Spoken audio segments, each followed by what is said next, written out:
Même père, hein, même mère, que vous êtes obligé d'aller mettre dans un autre établissement qui ne lui conviendrait pas. Et que l'autre qui est dans l'établissement UP, entre guillemets, vient et s'en vante, ça peut être source de conflit.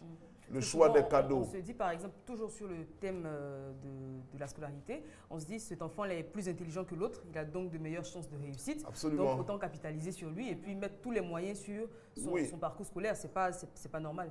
Non, c'est pas que c'est pas normal. Le problème, c'est qu'à la fin, on le dira, c'est la communication. Ça peut être même un problème de moyens. Comment votre aîné naissait, on avait plus de moyens, donc on l'envoyait dans une école privée. Aujourd'hui, les moyens ne s'y prêtent plus. Ou alors, au moment où toi tu naissais, on avait peu de moyens. Et que maintenant, les choses se sont améliorées, donc on permet à tes petits frères d'aller dans les meilleures écoles. En tout état de cause, c'est la communication. Il faut expliquer clairement les choses aux enfants. Bon, s'ils commettent des fautes, que vous devez les sanctionner, il faut s'efforcer à avoir les moyens de sanction quand les fautes sont proportionnelles. S'il y a un qui ment, que vous lui privez par exemple de nourriture, où il y a la chicotte, bien évidemment, si le second le fait, il faut appliquer la même sanction.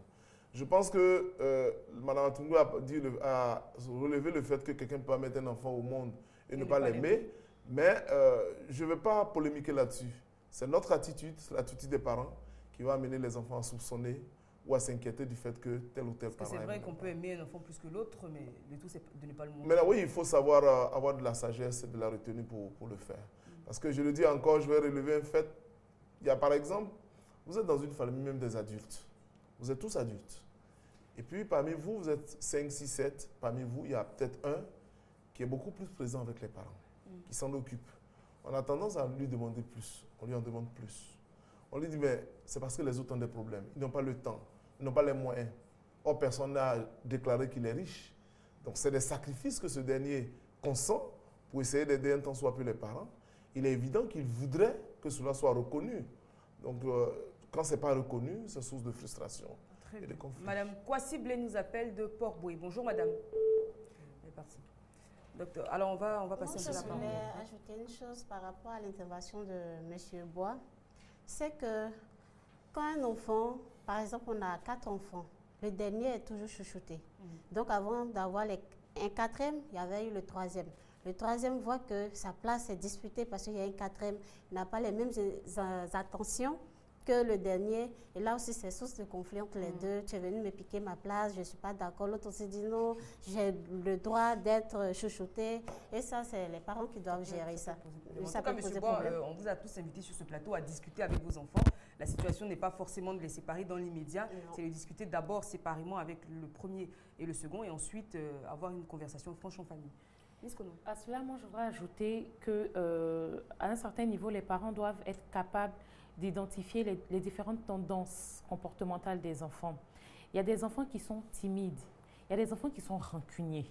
C'est-à-dire, je pense que quelque part, quand on grandit, quand il y a des enfants qui grandissent dans une famille, c'est des choses qu'on est à même de pouvoir identifier.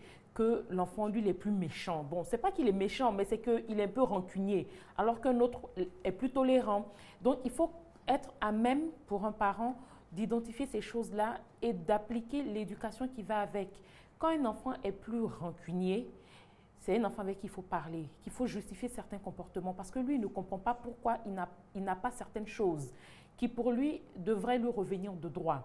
Quand un enfant est plus calme, on peut laisser passer certaines choses avec lui parce qu'on sait que c'est quelqu'un qui est tolérant. Il n'a pas trop besoin qu'on lui justifie les choses. Il comprend plus facilement et à la limite, il se les justifie lui-même. Pour moi, des parents devraient être capables, arriver à un moment, de pouvoir distinguer ces choses-là. De connaître les enfants, en fait, qui laisse son affaire et puis qui ne laisse pas son affaire. Et pour ne pas que celui... Oui, moi, en tout cas, c'est des choses que je vois plus ou moins dans des familles. On a même de dire, ah oui, mais lui, là, tu sais, Carole, quand tu lui donnes un coup, de toutes les façons, demain, quand elle se réveille, c'est fini. Elle tourne la page et à la limite, elle ne garde pas. Alors mais il y en a un autre, voilà, alors que telle autre personne est plus... Tout à fait. Je voudrais quand même, par rapport à ce que Mlle Conan dit, il y a quand même un peu de limites parce que même les gens qui ne parlent pas ne sont pas forcément des gens qui laissent passer. Quelquefois, on encaisse, on donne l'impression que ça passe. Je pense qu'hier, on a eu un appel à propos. Et puis, c'est des gens, quand ils éclatent, c'est parfois plus dangereux. Je pense qu'il faut faire en sorte que les enfants bénéficient de la même attention. Même si vous avez l'impression que X ne garde pas à faire, il faut l'amener à parler. faut l'amener à parler parce que à trop conserver, à trop dire, bon, c'est quelqu'un qui n'est pas rancunier, il va avoir un moment où vous attendez le moins, ça va exploser. Alors, docteur, il y a également l'alcool, les drogues. Toujours dans les causes, à l'adolescence, un enfant qui fait connaissance avec ces substances-là peut devenir violent envers ses frères et sœurs et pas qu'envers les frères et sœurs. Oui, bien évidemment, c'est une des causes de violence extrême. Il y a la violence à un certain niveau très limité. Je crois qu'il y a un appel. Monsieur Abdoul nous appelle de Yopougon. Allô? D'accord, docteur. Donc, comme je le dis, effectivement, l'usage de l'alcool, de la drogue sont des facteurs aggravants. Donc, il peut y avoir la violence, comme on appelle, une intensité moindre quand il n'y a pas l'usage de ces produits. Mais il est évident que quand un enfant sort et qu'il va s'adonner à l'alcool ou à la drogue, la violence est extrême, extrême. Il y a aussi, on va parler maintenant des formes de violence. On dit toujours qu'il y a des violences verbales, il y a les violences physiques. Oui, bien sûr que je crois que tout est superposable. Il y a la violence physique, c'est ce que tout le monde connaît classiquement. Donc on va porter des coups avec le corps. On peut aller jusqu'à des armes blanches, des bois, enfin tout ce qui passe par la main. J'ai vu des gens se battre même avec des couteaux dans des familles. Quelqu'un me disait, j'ai peur quand mes frères se battent parce que le plus jeune, il est tellement nerveux qu'il est capable de rentrer dans la maison, sortir une machette ou un couteau et chacun se cherche par les fenêtres. Donc c'est dangereux. Donc il y a les armes blanches. Il peut arriver même que par mégarde, pour des gens qui ont des autorisations de port d'armes qui ne font pas d'attention, attention à cela, ça peut faire l'objet d'usage vis-à-vis de l'autre.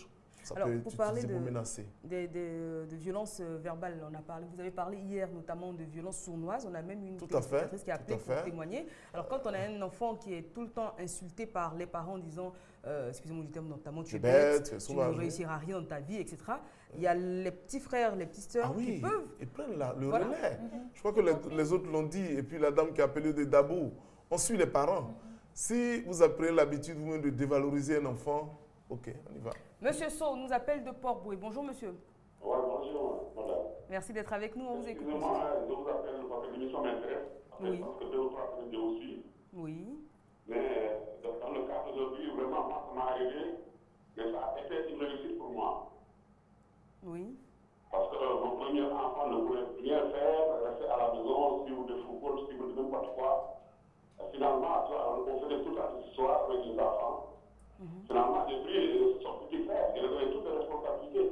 Ça a empiré. Ça a empiré. Mais finalement, il a compris pourquoi il donnait les responsabilités à son petit frère. Et finalement, il est revenu sur le bon chemin. Moi, je l'ai confié les chantiers aujourd'hui, il suit le travail. Et pourtant, c'était trop dur. Mais moi, je vous dis que la plupart, souvent, c'est le maman qui fait ça. Hein. Parce que des fois, quand tu éduques ton enfant, quand tu donnes une bonne ligne, c'est ta femme qui te dit non, laisse comme ça, laisse les enfants, il va comprendre. Après c'est trop tard. Parce que le football que vous suivez là, les matchs que vous suivez, les patrons que vous suivez là, ils sont faits de ça. Hein? Donc, moi, vraiment, votre émission m'intéresse. J'ai essayé avec mes enfants, mais ça a marché. Parce que le premier ne voulait rien faire. Après, j'ai pris toutes les responsabilités, je donne ça à son petit frère. Tout à fait. Finalement, il a compris. Ça a été trop dur, hein? Ça a été trop dur, mais finalement, il a compris. Et puis moi, j'ai pris ma retraite, j'ai donné le chantier, actuellement, il a donné le chantier. Alors, ça marche pour moi, mais au début, c'était trop dur. Oui, tout à fait, on peut comprendre. Voilà. Merci beaucoup, monsieur Sow. C'est ce que je voulais dire, quoi. Vraiment, notre émission m'intéresse. Merci beaucoup. Mais pour moi, mon cas a marché. D'accord. J'ai fait ça même en contrôle, je n'ai pas fait ça. Parce que j'ai fait ça, mais j'ai contrôlé les enfants. J'ai fait ça parce que c'était trop dur. Mais je suis pas jusqu'à le faire sortir de la cour, mon premier enfant. Oui. Mais finalement, il a compris. Finalement, c'était pour le bien de la famille. Il est parti partout, c'est le frère, les amis, tout ça, il a parlé. On a dit non, c'est comme ça, mon père n'aime pas, Mais finalement, je l'ai fait savoir que moi, je n'ai jamais dormi à la maison la journée. Mes enfants ne dorment pas à la maison la journée. Mes enfants ne suivent pas football 24 et 24. Tout ça, je l'ai fait comprendre. Finalement, quand il a compris, il est revenu sur le bon chemin. Je lui ai responsabilité plus que son petit frère. Très bien. Aujourd'hui, vraiment, je dis Dieu merci. Mais ça fait presque 3-4 semaines que je suis vos émissions, mais je voulais quand même parler un peu dedans. Quoi. Merci beaucoup, monsieur Sow. Très bonne journée à vous. Merci pour votre témoignage. Je vous remercie beaucoup. Merci. Alors, docteur, on va parler des conséquences à présent donc, de ces violences-là entre enfants. Oui, c'est une famille qui peut être instable. Ça peut être la division de la famille. Par rapport à ce que M. Sow dit, j'ai entendu des enfants me dire moi, je ne suis pas travailler à l'école parce que mes parents ne m'aiment pas, ils aiment mes petits frères. J'ai entendu ça en témoignage de prise en charge. Donc, je veux dire que, bien sûr, ce sont des enfants qui socialement risquent de mal s'insérer. Parce qu'un enfant qui refuse d'aller à l'école, qui refuse de travailler, d'apprendre un métier, parce qu'il pense que c'est en représailles ou en réponse au mal amour, mal aimé de ses parents à son égard, parce que ses parents seraient en train de mieux aimer un autre, il ne va rien apprendre. Et donc, socialement, il va avoir des difficultés pour s'intégrer. Mais il y a une autre conséquence, c'est qu'au décès des parents, quand ils ont des biens, c'est le chaos. C'est le chaos, même si c'est une société, chacun va vouloir réclamer sa part et la société s'en va en lambeaux. Donc, la plupart des sociétés dans nos pays, il y a quelques cas qu'on connaît quand même, des sociétés qui étaient bien vues sur la place, et puis au décès de l'initiateur, du géniteur, tout est parti en lambeaux. Simplement parce qu'à la base, il n'y a pas eu de cohésion, il n'y a pas d'entente entre les enfants. Et bien évidemment, la société disparaît, et la famille initialement riche, par le biais d'un individu, donc du père, va se retrouver dans des situations assez chaotiques. Puisque non. On pourrait aussi parler en conséquence de la division même de la cellule familiale. Une famille, bien sûr, il y a l'aspect social qui pourrait être individuel pour l'enfant qui ne travaille plus. Il y a des enfants, par contre, moi j'ai le témoignage de quelqu'un qui a été traumatisé comme ça, mais qui est devenu vraiment quelqu'un d'excellent. Pour montrer... Il s'est dépassé, oui, il s'est dépassé pour montrer que lui, il avait les armes de devenir ce que les autres ne voyaient pas en lui. Toutefois, on peut se retrouver dans un cas où la cellule familiale est divisée.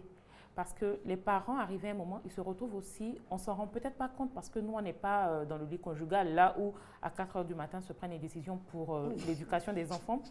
Mais il est vrai que les parents, arrivés à un moment, ça devient un fardeau pour ces parents-là. Il y a M. Sow qui en parlait tout à l'heure et il y a la dame de Dabou aussi. Mais bien sûr, oui, ça va dire, reprenez-vous. Oui, puisqu'on on y va. Donc, il y a les parents là qui se battent un peu pour savoir comment pouvoir gérer la situation entre les enfants. Parce que voir ces enfants se battre, ça doit être vraiment éprouvant, comme le docteur vient de le dire. Un enfant qui est capable d'aller prendre une machette et tout ça. Donc, c'est des enfants qu'on a fait ensemble. C'est des enfants qui, dans la vieillesse, doivent être une couronne pour leurs parents. Donc, quand les parents voient les enfants comme ça, ils se demandent, mais qu'est-ce qu'on a fait? Et puis, comment ils vont terminer quand on ne sera pas là? S'ils font ça en notre présence, donc ça devient un sujet, en fait, ça devient un poids pour ces parents-là. Et ça crée, pour moi, ça pourrait créer déjà des frictions au niveau des parents qui se démènent pour savoir comment s'en sortir, qui s'insultent très souvent pour dire, mais c'est toi qui as fait, tu le chouchou, tu fais pas ci, tu fais pas ça. Et dans le cas où chaque parent prend parti pour un des enfants, ça lui retombe dessus, ça devient, voilà. Donc, il y a cette friction-là, il y a cette division au niveau même de la cellule familiale. Et finalement, quand on se retrouve sur 2 enfants, sur 4 ou 5, parce que des parents sont concentrés pour savoir comment régler leurs problèmes, qu'est-ce qu'on fait des autres? Est-ce que les autres, ils sont témoins? Quel exemple est-ce qu'on leur donne de parents qui se divisent, qui sont en train de se battre pour pouvoir avoir une solution efficace pour des enfants? Monsieur Roger nous appelle de San Pedro. Allô? Allô? Oui, monsieur Roger, bonjour. Bonjour, madame. Merci d'être avec nous, on vous écoute. Allô? Oui, monsieur Roger, nous vous écoutons. Oui, bon, en fait, je vous remercie pour votre émission. Merci. Qui vraiment, avec ce thème, est vraiment important. Merci. Donc, je voulais juste apporter une petite contribution. Oui. Juste dire que, effectivement, le problème de violence entre les enfants, vraiment, peut-être aussi source de division au sein même de la famille, mais aussi au niveau surtout des causes qui engendrent cela, ce qui peut probablement justifier cela. À mon avis, c'est très souvent aussi le tempérament des enfants. Peut-être le plus grand souhaite s'imposer soit très souvent à ses petits frères par la violence. S'il y a peut-être au niveau des échanges ou des petites causeries, bon, si le plus petit a posé un acte qui la déplaît, bon, il peut soit vouloir régler cela par la violence, par exemple. Aussi le petit, bon, il peut subir à un certain moment, mais à un moment donné, il est amené à peut-être se révolter. Et quand c'est comme ça, bon, ça peut encore, si les parents n'apportent pas véritablement une réponse appropriée, cela peut occasionner encore d'autres conséquences, voire même la division au sein de la famille. Et aussi si, par exemple, un des enfants se sent un peu exclu, et ça aussi c'est encore plus difficile parce que là, il peut essayer de rejeter les autres puisqu'il peut se dire que bon, si c'est parce que les autres sont plus appréciés que lui et ainsi, il va probablement avoir encore jusqu'à atteindre peut-être voir le niveau de haine envers ses petits frères et autres. Et c'est un peu ce que je souhaiterais apporter à votre Merci émission. beaucoup. Merci pour votre contribution. Je souhaite que les parents soient davantage vigilants et aussi Très bien. soient animés de beaucoup de sagesse. Merci beaucoup, Monsieur Roger. Je vous en prie. Très bonne journée. Miss Camille, Aka. Bon, ce que je pourrais dire, c'est que il y a la passibilité des parents. Et quand cette passibilité aide l'enfant à exporter sa violence, les conséquences peuvent être dramatiques. Entre familles, ça peut se gérer. Mais quand l'enfant va faire ça chez le voisin, va même blesser l'enfant du voisin, c'est devant la justice qu'on va régler ça. Or, on pouvait éviter cela. Donc, dire aux parents qu'ils doivent être beaucoup regardants. Combien sont ces parents qui rentrent, qui demandent qu'est-ce qui s'est passé aujourd'hui? Miss Camille, Miss Aka, un appel de la Mauritanie. Monsieur Diarra, bonjour. Bonjour. Merci, Monsieur Diarra, d'être des nôtres. On vous écoute. Comment êtes-vous? Nous allons bien, merci beaucoup. Et avec toi, ça va? Ça va très bien, Monsieur Diarra, et vous-même? Ça va. Bon, voilà, c'est que vous discutez à chaque fois, ça m'intéresse, c'est toujours de vous appeler de la Mauritanie. Oui. Je suis à Nouakchott. Très bien, Nouakchott. Ça va bien à Nouakchott? Ça va, on est en contact. Très bien, on vous écoute, Monsieur Diarra. À propos de notre structure, là, Oui. pour le problème des enfants, là, vraiment, même moi, ça m'étonne. D'accord. Pour les enfants de 20 heures, 20 se bagarrent chaque jour, chaque jour. Je n'ai pas se comprendre. Vous êtes avec moi? Oui, Monsieur Diarra. Bon, je voulais qu'on cherche une solution pour ça, parce que vraiment, les enfants. Je vous entends mal, Monsieur Diarra, on vous entend très mal.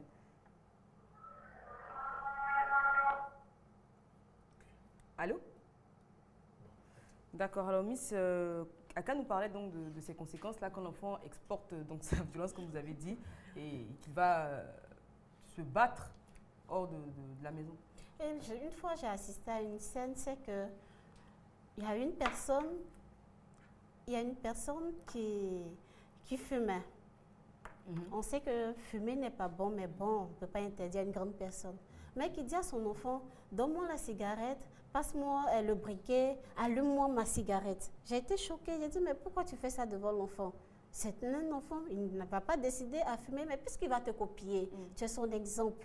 Il va se mettre à fumer, même déjà, tu vois, un enfant qui prend un crayon et il mime, pardon, une grande personne qui est en train de fumer. C'est que la personne a tendance à fumer, cet enfant a tendance à fumer. À voir quelqu'un à se retrouver, oh, c'est pas normal, c'est pas bien. Et pour ton enfant...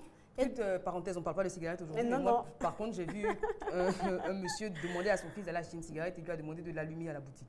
Là, j'ai été vraiment scandalisée. Donc, pour revenir donc aux violences, aux conséquences, il y a également les conséquences physiques. Parce qu'il y a des enfants qui peuvent être marqués à vie. Oui. Moi, je connais le cas d'un frère qui battait comme ça, qui se battait avec sa petite soeur et qui lui a crevé un œil.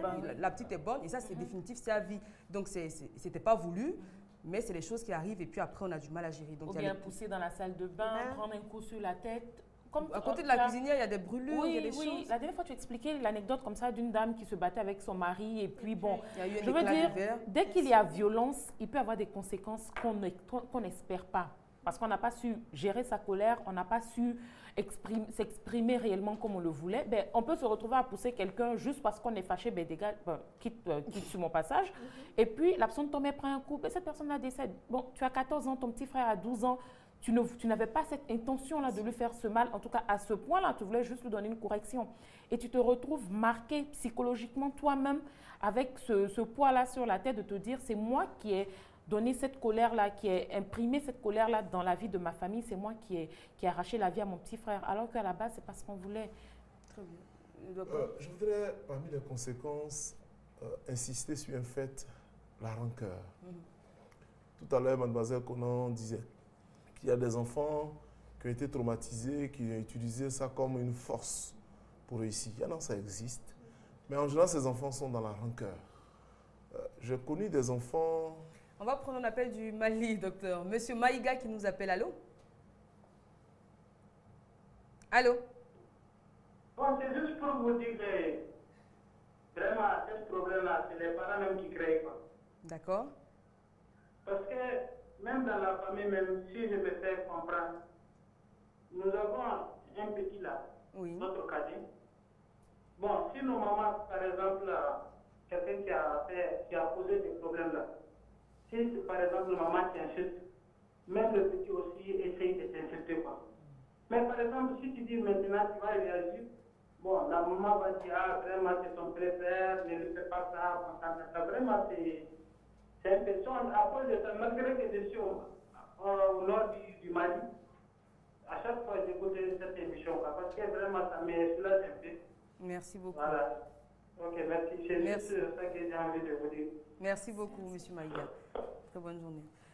Docteur, on va y aller avec les conclusions. Pour dire que c'est des enfants marqués. On va donner en même temps les conseils. Tout à fait. Donc, je connais des enfants qui ont bien réussi dans leur vie, mais qui en veulent aux parents. Et qui ne veulent même pas rendre visite aux parents, qui ne veulent pas appeler les parents. Ou même quand ils leur rendent service, ils rappellent toujours que, malgré ce que je fais pour toi, tu ne m'as pas aimé avant. Donc, la tension et la rancœur demeurent. Et à côté de ça, je pense qu'on l'a dit tout au long de l'émission, c'est les échanges.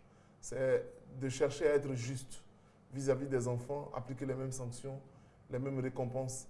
J'ai entendu des enfants me dire, oui, quand l'autre était premier de classe, on lui donnait ceci. Depuis moi, je suis premier, on ne me donne rien. Si c'est les moyens qui manquent, il faut communiquer. Il faut expliquer cela aux enfants. C'est vrai qu'à un certain âge, c'est difficile de comprendre, de dire à un enfant que moi, je n'ai pas d'argent pour te faire cadeau comme ton frère qui a été premier. Mais à côté, avec le temps, il comprendra. Que de dire non, c'est pas grave, ou de le violenter pour dire écoute, tu m'emmerdes, etc., etc. Donc il faut surtout créer la cohésion par les échanges. Et dans les échanges, il faut avoir une attitude, j'allais dire, relativement correcte. Donc le père et la mère. Il faut que le papa et la maman soient sur la même longueur d'onde dans les décisions. Parce que ce qui perturbe et peut être source de conflit aussi, qui est en même temps la solution, c'est qu'un enfant a un problème et il est supporté par un des parents vis-à-vis de l'autre ou vis-à-vis d'un des enfants. Je vous assure, ça donne un peu plus de force à réagir. Donc l'enfant qui va avoir un problème avec son papa ou bien du moins avec son frère va avoir tendance à s'adosser soit à sa mère ou à son père et indiquer que l'autre partie ne l'aime pas. Et à la moindre réaction de ses frères, cela peut se traduire par la violence, malheureusement. Bon, je voulais dire que bien vrai que l'enfant peut avoir ces traumatismes, prendre ça au sein du foyer. Mais il peut prendre ça à l'extérieur. Surtout que nous avons connu la crise. Les enfants ont vu des horreurs qu'ils ne devaient pas voir. Et nous-mêmes étant déjà adultes, on n'arrive pas à... On a été quelquefois choqués. C'est clair. Donc quand un enfant voit ça, clairement, il faut voir un médecin comme Monsieur Dr Brou, un psychologue, pour que l'enfant puisse se libérer et peut revenir à la norme, quoi. Tout à fait. Alors, si on a un enfant qui est violent, exagérément violent, oui, il faut se rapprocher de personnel qualifié pour une prise en charge. Parce que vous avez dit également qu'il y a des maladies mentales qui se déclarent et on n'en est pas toujours conscient. Miss Kono. Moi, je voudrais peut-être terminer par la proximité, la présence que des enfants devraient avoir au niveau de leurs parents. Très souvent, on parle de parents qui doivent parler entre eux. Mais des enfants aussi doivent être capables d'approcher leurs parents pour dire « Papa, hier, à moi, tu ne permets pas telle chose, tu l'as permis à telle autre personne. » Il faut qu'on soit, en tant qu'enfant, j'estime que ceux qui nous regardent aujourd'hui, en tout cas, ils ont un certain âge, bon, 12, 13 ans déjà, vous pouvez vous plaindre. De la même manière que tu peux te plaindre pour dire « Papa, tu ne m'as pas donné l'argent hier pour aller goûter. » De la même manière, quand ton père ou ta mère te fait quelque chose et que tu as pleuré ou que tu as eu mal, il faut que tu sois à même d'aller voir ton père ou ta mère, ou les deux, pour leur dire « Mais hier, je ne comprends pas, il y a telle ou telle chose qui se sont passées, ça ne s'est jamais passé avec mon grand frère, pourquoi vous le faites avec moi, ou ça ne s'est jamais passé avec mon petit frère. » Docteur l'a dit tout à l'heure, la rancœur, ça peut passer dans Dans l'enfance, dans l'adolescence, on peut voir des choses et on va avoir l'impression qu'on a laissé tomber. Mais on va se retrouver 20 ans après à régler ça. C'est des choses qui ressortent pendant les réunions de famille. La fin d'année arrive autour de 24 et du 31. Les familles vont se retrouver pour fêter la cohésion familiale. Mais il y a des familles qui vont se retrouver plutôt à se battre. Mais pour des choses qu'ici, on va voir au fond, c'est des choses qu'ils ont vécues il y a 20, 30 ans. Très bien. Des offenses. Très bien. Merci beaucoup. Miss Konon, merci Miss Aka, merci beaucoup Docteur Gou pour votre participation. Alors j'en profite pour vous dire qu'à partir de la semaine prochaine et pour les 2 semaines à venir, vous serez en compagnie exclusivement de Mohamed Kanté parce que je pars en congé. Donc jeudi et vendredi prochain, vous serez en compagnie de Mohamed Kanté qui sera très heureux d'être avec vous. Alors on rappelle également que dès demain, vous aurez le second numéro de la toute nouvelle émission de Christelle Cassis. C'est samedi sur la 2 et elle recevra Soumbil. C'est donc un numéro à ne manquer sous aucun prétexte. Alors, on a parlé aujourd'hui de violences familiales, d'enfants violents entre eux. Moi, j'en profite pour faire un coucou à ma grande sœur, Dr Amani, qui ne m'a pas ménagée quand j'étais petite. Mais bon, c'est bon. C'est pardonné. Hein, j'ai oublié toutes les baffes et tout ce qu'elle m'a fait. Je lui fais un gros bisou. Voilà, et puis je vous donne rendez-vous lundi. Donc lundi, vous aurez rendez-vous avec Mohamed Kanté. Restez sur RTI2, nos programmes continuent, programmes très riches pour ce week-end. À très vite.